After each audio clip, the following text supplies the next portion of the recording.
So the Scary Fast Apple event has just concluded, and now we have a new chip that will be coming to only 2 Macs on the Mac lineup so far by the time of recording. Now the new chip in question is the all-new M3 chip. Now today's video is just going to be a bit of a short recap of what things were announced at the whole Apple event, and basically what devices will be getting this new M3 chip. But first, let's get into some basic details of the M3 chip, the M3 Pro, and the M3 Max. So with the M3 chip, it will have 8 cores of CPU, up to 10 cores of GPU, and up to 24 gigabytes of unified memory, which is a nice spec so far with this new M3 chip. Now the M3 Pro will rock up to 12 cores of CPU, up to 18 cores of GPU, and up to 36 gigabytes of unified memory. Now the M3 Max is something different because it can go up to 16 cores of CPU and up to 40 cores of GPU and up to 128 gigabytes of unified memory, which is very insane. Now one of the things that was most talked about with the new M3 chip is that it can do ray tracing with regards to doing renders and gaming in general, which is actually insane that Apple is focusing more on the gaming audience right now.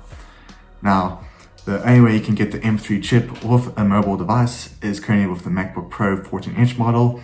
And if you go for the 14-inch model with the Pro and the Max version of the M3 chip, you can choose the option to have the all-new color known as Space Black, which is not much different to the Space Gray option that they currently have on their MacBook Pro lineup. Now the starting price of the 14-inch that has the base specs will start from $1,599, which you can also pre-order right now and receive it next week, which is nice that you can get it very soon.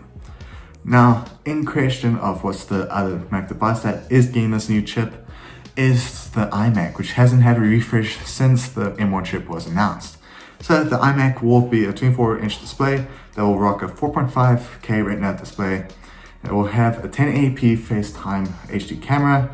The M3 chip that will be found with this new iMac will include an 8-core CPU and up to 10-core GPU, which is actually a nice spec to have. Now, also you have the option to go up to 24 gigabytes of unified memory, and you can max the storage of the iMac up to 2 terabytes of storage. Now, the pricing of the new iMac will start from $1,299, and same story as the MacBook Pro. If you order right now, you can receive it next week. Now, the colors with the new iMac is still going to have the blue, green, pink, silver, yellow, orange, and purple color options. Now, my overall thoughts about this whole Apple event and the new M3 chip is obviously because at the beginning of the year we did have the announcement of some Apple devices or some Macs that we've already seen, and I'll definitely say it's going to be a tough decision if you just already upgraded to those new devices that was released earlier this year. But if you are someone that is still on the M1 chip like me, I'll definitely say going for these new M3 chips will be a better option to go for because they have more performance than any other chip right now. Let me know in the comments below what your thoughts on these new M3 chips, and do you think Apple did this a bit too soon, or could they waited a bit longer and did it next year? Otherwise, see you guys in the next video and be safe. As always, have a great day.